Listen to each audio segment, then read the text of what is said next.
రైతు గుండె తరుక్కుపోతుంది. ప్రభుత్వ నిర్లక్ష్యం, మిల్లర్ల దోపిడీతో అన్నదాతలు కుదేలవుతున్నారు. క్వింటా ధాన్యంలో 10 కేజీల తరుగు తీస్తున్న మిల్లర్లు రైతులను కోలుకోలేని దెబ్బ కొడుతున్నారు. ప్రభుత్వం పట్టించుకోకపోవడం, ఎమ్మెల్యేలు, మంత్రులు చొరవ చూపకపోవడంతో వ్యాపారులు ఆడింది ఆట, పాడిందే పాట అన్నట్టు పరిస్థితి తయారైంది. కట్టడి చేయాల్సిన వ్యవస్థలన్నీ నిద్రావస్థలో ఉండడం కూడా రైతుల పాలిట శాపంగా మారింది.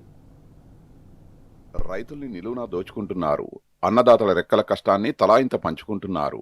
ఆరుగాలం కష్టపడి చెమటోడ్చి అధిక పెట్టుబడులు పెట్టి పంటలు తీస్తే కొనుగోలు పేరుతో ఇష్టానుసారంగా దోచేస్తున్నారు. ప్రభుత్వ కొనుగోలు కేంద్రాల్లో విక్రయించిన పాపానికి రైతులు నిలువు దోపిడీకి గురవుతున్నారు. కాకులను గద్దలను కాచి చీడపీడల్ని పారద్రోలి అహోరాత్రులు కష్టపడితే 4 గింజలు కల్లంలో చేరాయి. కానీ రేవంత్ రెడ్డి నేతృత్వంలోని కాంగ్రెస్ ప్రభుత్వ నిర్లక్ష్య పద్ధతి వల్ల రైతులకు ఇబ్బందులు తప్పడం లేదు. కొనుగోలు కేంద్రాలలో ధాన్యం, మొక్కజొన్న పంటల్లో తేమ శాతం ఉండాల్సిన దానికంటే అధికంగా ఉందని నిర్వాహకులు మాయ చేస్తున్నారు. మిల్లుల యజమానులు తరుగు పేరుతో రైతుల్ని మోసం చేస్తున్నారు. క్వింటాకు 7 నుండి 12 కేజీల వరకు తరుగు తీస్తామని, అట్లయితేనే ధాన్యం బస్తాల్ని దిగుమతి చేసుకుంటామని మిల్లర్లు తెగేసి చెప్తున్నారు. చెప్పడమే కాదు, అలా ఇవ్వని రైతుల ధాన్యం మిల్లుల్లో దిగుమతి కూడా చేసుకోవడం లేదు. ఏం చేయాలో తెలియని దిక్కుతోచని స్థితిలో దోపిడీని రైతులు భరిస్తున్నారు.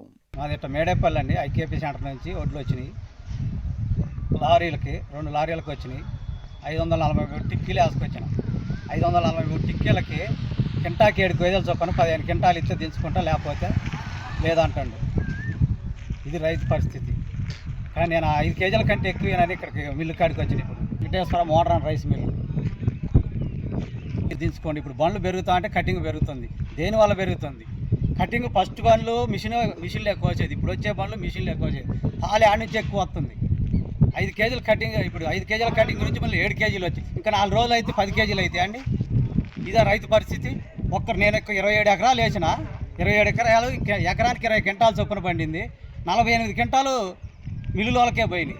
48 క్వింటాలు అంటే 1,13,000. మంత్రులు పట్టించుకోవడం లేదు. ఎమ్మెల్యేలు కొనుగోలు కేంద్రాల వైపు కన్నెత్తి కూడా చూడడం లేదు.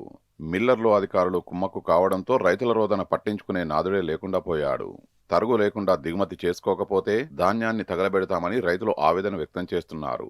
ఖమ్మం, భద్రాద్రి జిల్లా వ్యాప్తంగా ధర్నాలు, రాస్తారోకోలు చేస్తున్నారు. ప్రధాన ప్రతిపక్షం బీఆర్ఎస్ రైతుల పక్షాన గత 2 నెలలుగా పోరాడుతూనే ఉంది. అయినా ప్రభుత్వ నిర్లక్ష్యం, అధికారుల పర్యవేక్షణ లోపం వల్ల దోపిడీ యథేచ్ఛగా కొనసాగుతోంది.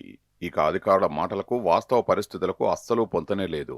తరుగు పేరుతో రైతులను వేధిస్తే మిల్లుల్ని సీజ్ చేస్తామని సాక్షాత్తు రెవెన్యూ శాఖ మంత్రి పొంగులేటి శ్రీనివాసరెడ్డి హెచ్చరించినా ఎలాంటి ప్రయోజనమూ లేదు. మిల్లర్ల దోపిడీ ఆగడం లేదు. ఇప్పటికైనా జిల్లా ఉన్నతాధికారులు స్పందించి ధాన్యం, మొక్కజొన్న రైతుల పంటల కొనుగోలులో పారదర్శకతను పాటించి మిల్లర్ల దోపిడీ నుండి కాపాడి న్యాయం చేయాలని రైతులు వేడుకుంటున్నారు.